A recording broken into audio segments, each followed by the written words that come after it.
आज एक ऐसे बंदे के बारे में बात करेंगे जो मौत को छूकर आया हो। अपनी आंखें बंद कीजिए और जो मैं कह रहा हूँ उसे ध्यान से सुनिए और समझने का प्रयास कीजिए। मान लीजिए अगर आप सिर्फ 2 महीने के लिए समुद्र के बीच में फंस जाएं और ना ही आपके पास पीने के लिए पानी हो और ना ही भूख मिटाने के लिए खाना, तो उस समय आपकी क्या हालत होगी।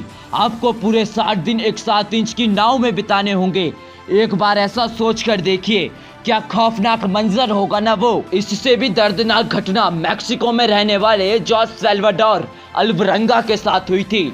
इस बंदे को 14 महीने यानी 438 दिनों तक समुद्र में रहना पड़ा। ना ही इसके पास खाना था और ना ही पानी। ये बंदा मछलियों को खाकर और कछुओं का खून पीकर इतने दिनों तक जिंदा रहा।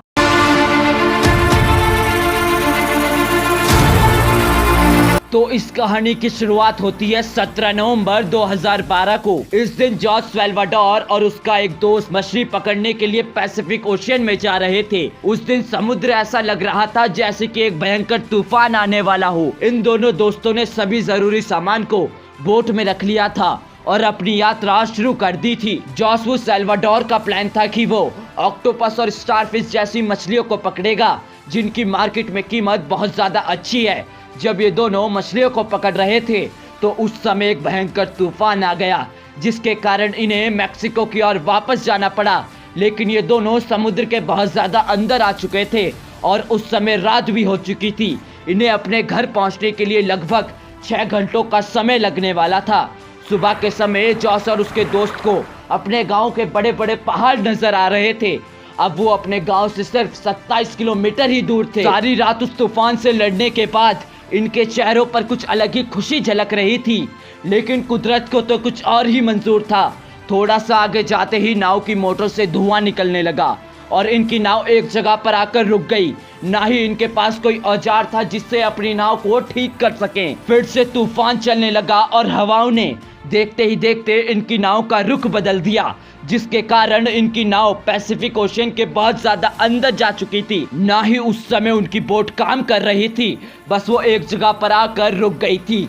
इन दोनों के पास कुछ दिनों के लिए खाना व पानी मौजूद था, इसलिए 5-6 दिन तो इनके ऐसे ही बीत गए। लेकिन कुछ समय के बाद इनके पास खाना और पानी खत्म हो गया। कुछ दिनों तक ये भूखे रहे, लेकिन जब भूख बर्दाश्त से बाहर हो गई तो इन्हें कच्ची मछली और कछुओं का खून पीना पड़ा, इस आशा के साथ कि कोई हमें बचा लेगा।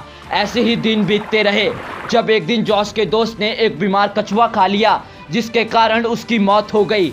अब जॉस उस समुद्र में अकेला था। जब भी कभी बारिश हो जाती तो वो बारिश का पानी इकट्ठा कर लेता। जब कभी जॉस को बारिश का पानी व कछुओं का खून नहीं मिल पाता था तो उसे मजबूरन अपना यूरिन पीना पड़ता था। ज्यादा दिनों तक अकेले रहने से कभी कभी उसे भ्रम भी हो जाता था। उसे लगता था कि वो एक आइसलैंड में है। जॉस को यह भ्रम इसलिए होता था क्योंकि जॉस बहुत ज्यादा कमजोर हो चुका था, पर उसने कभी हिम्मत नहीं हारी। उसे विश्वास था कि वो एक दिन अपने घर जरूर पहुंचेगा। एक दिन फिर से बहुत तेज हवाएं चलने लगी जिसने जॉस की नाव को एक टापू की ओर ले जा लिया। जॉस दूर से देखता है कि उसके सामने एक आइसलैंड है, लेकिन उसे लगता है कि वो उसका भ्रम है, पर वो उसका भ्रम नहीं होता।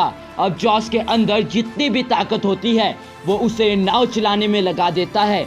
2 घंटे की कड़ी मेहनत के बाद जॉस किसी भूमि पर खड़ा था। उसने पिछले 14 महीने से किसी भी भूमि को नहीं देखा था।